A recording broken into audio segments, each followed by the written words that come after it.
இப்போ நீங்கள் டிகிரி அப்படின்னு சொல்லி எடுத்துக்கிறோம். ம். டிகிரிக்கும் அறிவியலுக்கும் இவங்க தொடர்பு படுத்தி சொல்கிறாங்க. பட் அது எந்த அளவுக்கு உண்மை அப்படிங்கிறத பார்க்கணும். ம். இப்போ எல்லா இடத்துலையுமே நீங்கள் டிகிரி வந்து அக்யூரேட்டாக எடுக்க முடியுமானா எடுக்க முடியாது. ம். அப்போது நீங்கள் ஒரு வீடு கட்டி முடிச்ச வீட்டில் போய் டிகிரி வைக்கிறேன்னு சொல்லிட்டு டாய்லெட் பாத்ரூம் வந்து வருது, அந்த இடத்துல டிகிரிக்கு மாற்றி ஒரு கிச்சன் கொடுக்கணும்னா எப்படி கொடுக்க முடியும்? அதெல்லாம் முழுக்க முழுக்க நம்ம தப்பாக தான் இன்றைக்கி வழி நடத்துகிறாங்க. பட் அதில் எனக்கெல்லாம் உடன்பாடு இல்லைங்க. இப்போது நீங்கள் ஒரு விஷயம் எடுத்துக்கணும். இந்த டிகிரி திரும்பி இருக்கிறது, திசை திரும்பி இருக்கிறது, அதெல்லாம் வந்து ஒவ்வொரு இடத்துக்குமே முழுமையாக எடுத்துக்க முடியாது. ம். மாறும். மாறும். ம். இப்போ நீங்கள் ஒரு ஏக்கர் இடம் வச்சுருக்கீங்கன்னா, அந்த இடத்துல நீங்கள் டிகிரியோ, திசையோ எல்லாம் பார்த்து பண்ணலாம்.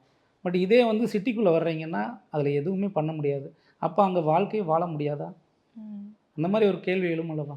கண்டிப்பா. அப்போது அதெல்லாம் வந்து நம்ம எடுத்துக்கவே வேண்டியது இல்லைங்க. வீட்டுக்கு வந்து என்னென்ன தேவை, எப்படி அமைக்கணும், எப்படி அமைச்சா என்ன பலன் கிடைக்கும், அதுபோல் அமைச்சாலே உங்களுக்கு ஒரு நல்ல பலனை கொடுக்கும். கண்டிப்பா சார். இப்ப வீட்டுக்கு அப்படின்ற வார்த்தைய சொல்லி முடிச்சீங்க சார். இப்ப வந்து எல்லாருமே வாஸ்துவ பொதுவா வந்து வீட்டுக்கு அப்படின்னு தான் பார்ப்பாங்க. ம். ஏன்னா வந்து வீட்ல இருக்கக்கூடிய கட்டடங்கள் ம். சரியா இருந்தா தான் வாழ்க்கையில வந்து பிரச்சனைகள் எதுவும் இல்லாம சந்தோஷமான ஒரு வாழ்க்கைய வாழ முடியும் ம். அப்படின்றது தான் வாஸ்துவினுடைய ஒரு ரோலா இருக்கு சார். ம். இருந்தாலும் கூட வீட்டுக்கு வாஸ்து இருக்கிறதெல்லாம் இருக்கட்டும். நாட்டுக்குன்னு ஒரு வாஸ்து இருக்கா? மேடம் இது எப்படி எடுத்துக்கணும்னா, ம். இப்போ நாட்டுக்கு வாஸ்து இருக்கா ம். அப்படின்னா, இப்போ நாட்டுக்கு வந்து இந்தியாவுக்கு வாஸ்து இருக்கா? இல்ல அதெல்லாம் உங்களுக்கு சொல்ல தெரிந்து முடியாது. இந்தியாவுக்கு நீங்கள் படிச்சிருக்கீங்க. இன்னைக்கு அறிவியலும் உங்களுக்கு தெரியும். ம். ஆன்மீகமும் தெரியும்.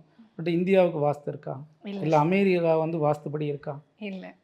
இல்ல சீனா தான் வாஸ்துபடி இருக்கா? இல்ல. கிடையாது.